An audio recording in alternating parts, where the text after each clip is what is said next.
Join us on Patreon and become part of our journey to uncover history's untold stories. Your support helps us create in-depth content, bring hidden narratives to life, and keep history alive for everyone. The story of angels is one of the oldest and most enduring in human history. From the dusty scrolls of the Dead Sea caves to the majestic domes of medieval cathedrals, humanity has always wrestled with the possibility of celestial beings walking among us. Yet, while in the West the idea of angels has been shaped mostly by biblical tradition, medieval theology, and Renaissance art, there exists an extraordinary tradition in Ethiopia that challenges the boundaries of how we understand these divine messengers. Deep in the Ethiopian highlands, in monasteries carved out of volcanic rock and hidden in ancient manuscripts written in Guizi, there is a book that has preserved for centuries the astonishing claim that angels still walk the earth, not as fleeting visions or supernatural visitations, but as living presences still shaping the world today. To understand the depth of this belief, one must first understand Ethiopia's place in the history of Christianity. Ethiopia is home to one of the world's oldest Christian traditions, dating back to the 4th century, when King Ezana of the Kingdom of Aksum declared Christianity the state religion. Unlike much of Europe, where Christianity spread under Roman imperial influence, Ethiopia developed its faith in relative isolation, building a spiritual world rooted in both biblical tradition and its own indigenous interpretations.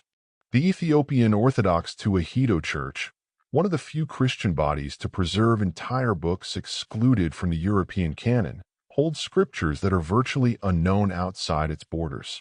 Among them are texts like the Book of Enoch, Jubilees, and a collection of hagiographies and revelations that suggest a world far more intertwined with the angelic than most Western believers can imagine.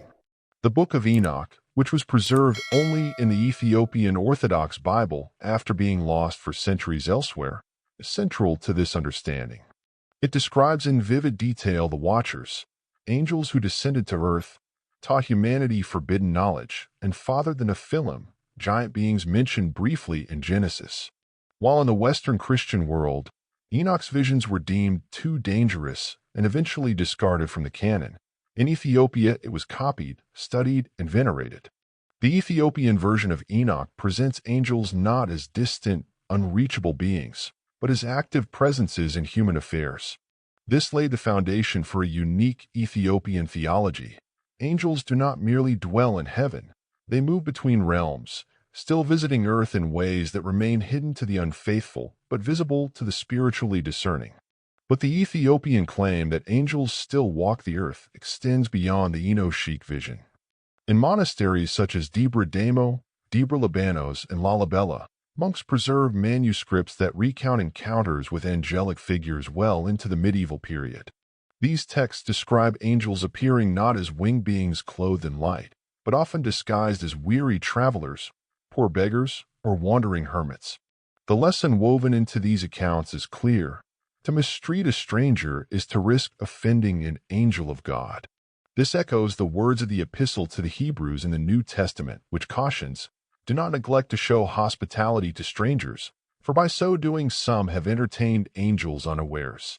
Ethiopia's preservation of this teaching, however, transformed it from a distant warning into a living spiritual reality, practiced daily in acts of charity and hospitality.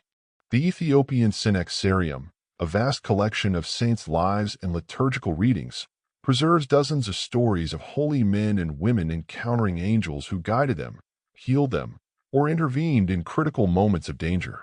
The 15th century text known as the Miracles of Mary, widely circulated in Ethiopia, includes passages where angels are dispatched by the Virgin to protect the faithful.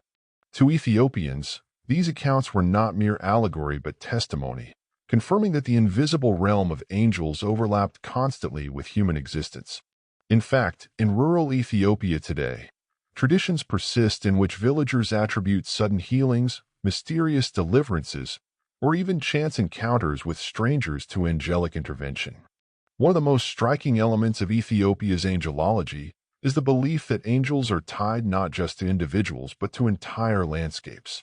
Sacred mountains such as Abun Yosef and holy waters like those at Lake Tana are believed to be guarded by angelic hosts. Pilgrims journey to these sites with a conviction that the veil between the human and angelic realms is thinnest there. Monks speak of nights spent in vigil, where mysterious lights flicker in the valleys, interpreted as the watchfires of angels. These traditions echo the ancient worldview preserved in the Book of Jubilees, another Ethiopian biblical text, which describes angels as guardians of times, places, and nations, ensuring that divine order persists on earth even amid human chaos. Western scholars, encountering these manuscripts during the 19th and early 20th centuries, often dismissed them as superstition. But a closer examination reveals that Ethiopia has preserved something the rest of the Christian world lost: a continuity of angelic tradition stretching back to early Judaism. The Dead Sea Scrolls discovered at Qumran, for instance, contain passages strikingly similar to the Ethiopian Enoch, both portraying angels as deeply involved in the fate of humanity.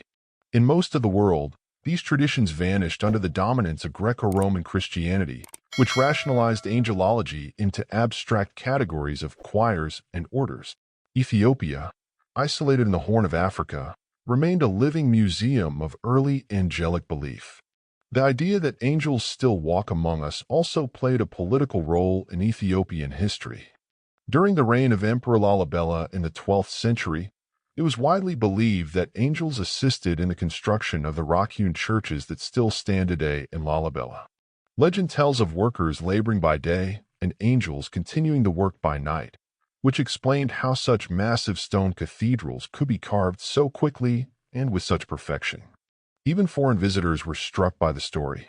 Portuguese missionaries in the 16th century recorded Ethiopian priests insisting that angelic labor was responsible for much of their sacred architecture. For Ethiopians, this was not just folklore but proof that divine beings continued to manifest themselves physically in the unfolding of their history. This conviction has endured into the modern era.